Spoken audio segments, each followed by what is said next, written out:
ఇంతకుముందు నేను కాళేశ్వరంలో ముక్తీశ్వర స్వామి దేవస్థానాన్ని కూల్చివేతలకు సంబంధించి వీడియో పెట్టాను కదా. అందులో మీకు నేను అడిగాను అంటే దర్శనం ఎక్కడ చేసుకోవచ్చు అని అడిగాను. ఇప్పుడు దర్శనం చేసుకునే ప్రదేశానికి వచ్చాం. దర్శనం చేసుకునేది ఆదిముక్తేశ్వర స్వామి దేవస్థానం కదా.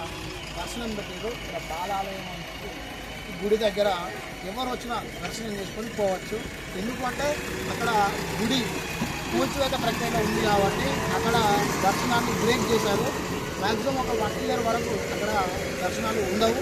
కాబట్టి ఈ బాలాలయం ఇక్కడ ఆదిముక్తేశ్వర స్వామి దేవస్థానం దగ్గర దర్శనం చేసుకొని భక్తులు కానుకలు ఇంకేదైనా లడ్డు కానీ ప్రసాదం కానీ కొబ్బరికాయలు కొట్టడం కానీ ఏదైనా ఉంటే ఇక్కడనే చేసుకోవాలి అని చెప్పి కమిటీ చెప్పారు.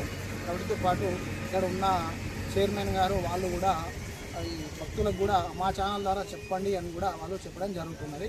సో భక్తులు దీన్ని గమనించి కాళేశ్వర ముక్తీశ్వర స్వామి గుడి టెంపుల్ కూల్చివేత ప్రక్రియ స్టార్ట్ అయింది. 4 రోజుల నుండి స్టార్ట్ అయింది. 50% అయిపోయింది. ఇంకొక 4 రోజులు అయిపోతే టోటల్ 100%గా డినామినేషన్ ప్రక్రియ అయిపోతుంది. ఇప్పుడు దర్శనానికి మాత్రం ఈ టెంపుల్కు వచ్చి మీరు దర్శనం చేసుకోవచ్చు. ఇక్కడ చూపెట్టబోతుంది. ఇక్కడ ఈరోజు చాలామంది భక్తులు వచ్చారు.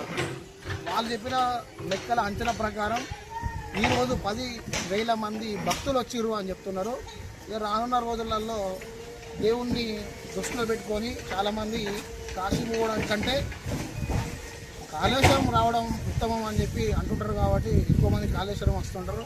భక్తుల సంఖ్య ఒకరోజు తగ్గచ్చు, ఒకరోజు పెరగచ్చు. కాబట్టి ఏదేమైనా దర్శనానికి మాత్రం ఇక్కడనే దర్శన నిమిత్తం మాత్రం ఇక్కడనే ఉంటుంది. భక్తులు వచ్చి ఇక్కడనే దర్శనాలు చేసుకోవాలి అని చెప్పి గిన్నిస్ బుక్ ద్వారా నేను చెప్తా ఉన్నాను.